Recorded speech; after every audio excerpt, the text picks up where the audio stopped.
Ang paghahari ni Hezekiah sa Huda. Ika-29 na kabanata.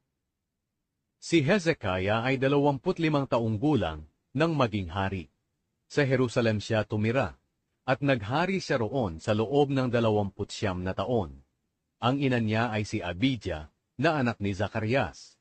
Matuwid ang ginawa ni Hezekiah sa paningin ng Panginoon, katulad ng ginawa ng ninuno niyang si David.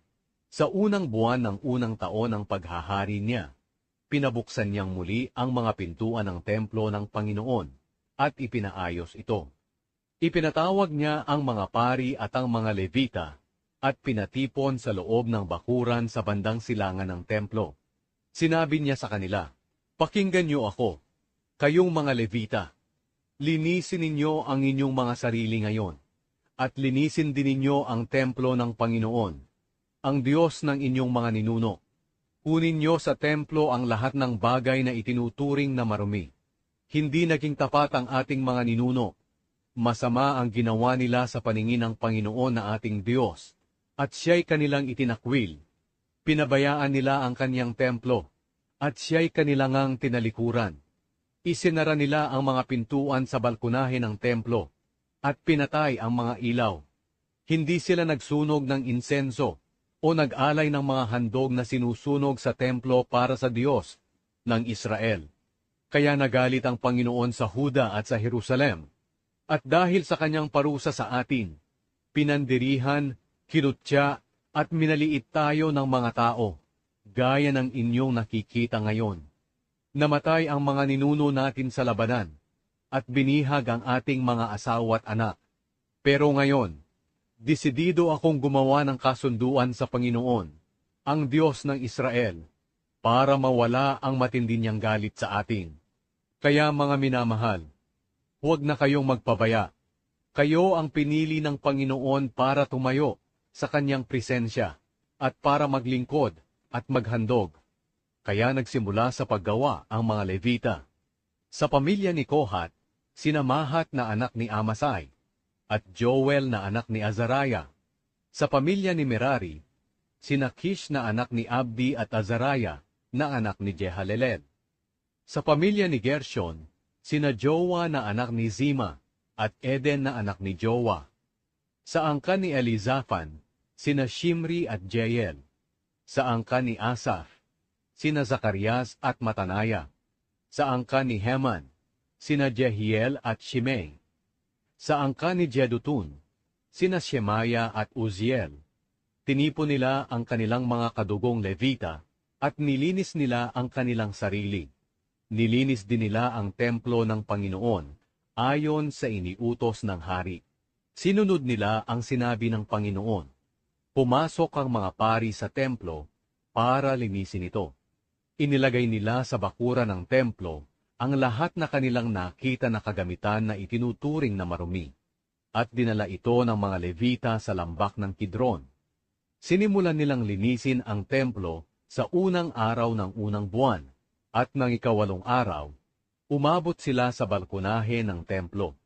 Ipinagpatuloy nila ang paglilinis sa loob pa ng 8 araw, at natapos nila ang paglilinis ng ika-16 na araw ng buwan na iyon.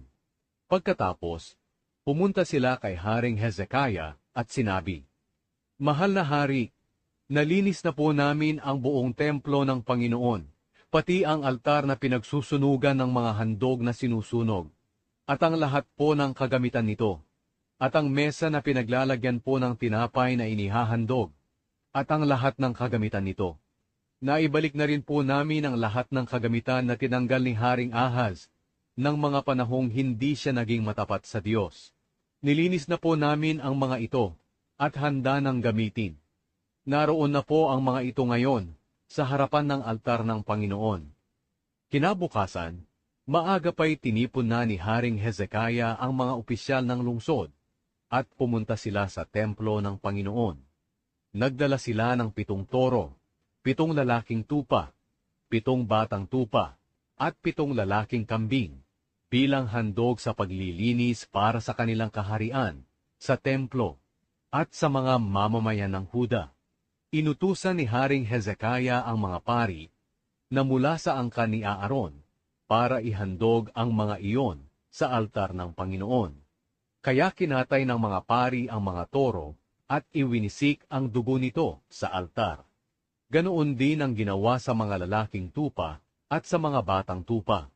Ang mga kambing na handog sa paglilinis ay dinala nila sa hari at sa mga tao, at kanilang ipinatong ang kanilang mga kamay sa mga kambing. Pagkatapos, kinatay ng mga pari ang mga kambing, at ibinuhos ang dugo nito sa altar, bilang handog para sa paglilinis ng kasalanan ng lahat ng mga Israelita. Sapagkat nag-utos ang hari na mag-alay ng mga handog na sinusunog at mga handog sa paglilinis para sa lahat ng Israelita. Pagkatapos, nagtalaga si Hezekiah ng mga Levita sa templo ng Panginoon na may mga pompyang, alpa at mga lira. Ito'y ayon sa utos ng Panginoon kay Haring David sa pamamagitan ni Gad na propeta ni David at kay propeta Nathan. Pumwesto ang mga Levita na may mga instrumento ni Haring David at ang mga pari na may mga trumpeta. At nag-utos si Hezekiah na ihandog sa altar ang mga handog na sinusunog. Habang naghahandog, umaawit ng mga papuri sa Panginoon ang mga tao na tinutugtugan ng mga trumpeta at iba pang mga instrumento ni Haring David ng Israel. Ang buong kapulungan ay lumuhod sa pagsamba sa Panginoon, habang umaawit ang mga awit, at nagpapatugtog ang mga taga-trumpeta, hanggang sa maialay ang lahat ng handog na sinusunog.